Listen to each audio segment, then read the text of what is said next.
愛，有咗你愛，我哋先懂得愛。當我哋嘅家庭缺乏溫暖，當你人際疏離、反目成仇，或者夫妻都唔能夠得到原諒嘅時候，你嘅愛結連我哋。你冇人係人生係完整嘅，好似孩子咁樣，係嚟自一個破碎嘅家庭，係你嘅愛拯救，係你嘅愛令到我唔會將上一代嘅裂縫再放大。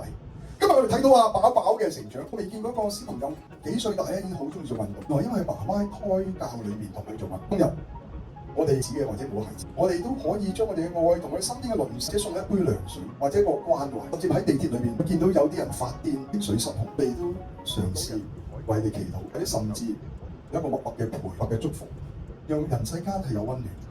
主啊，感謝你叫孩子，無論見到昆蟲、見到 BB、見到街邊嘅乞兒、見到可愛嘅狗或者係周身傷痕嘅動物，你叫我每日都喺度作事。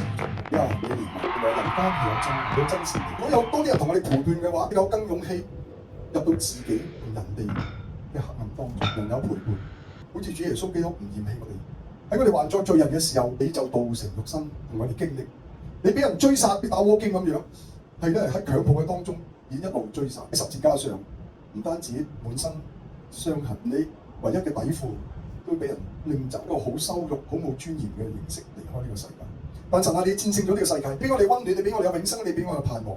求神在座當中每一個，無論佢有冇返教會，個歷程係點嘅，我哋都係享受生命嘅結連。今日唔單止係孩子72歲嘅生辰，係飽飽嘅白日，係我哋每一日嘅新生嘅開始。你祝福你腳步，我哋咧諗唔到喺風球嘅當中，我哋仍然可以喺度相聚。感謝阿司牧師係一間基督嘅教會，一間帶到人聚集嘅教會，喺人裏邊得到重生嘅教會，俾我哋有一個咁好嘅接待。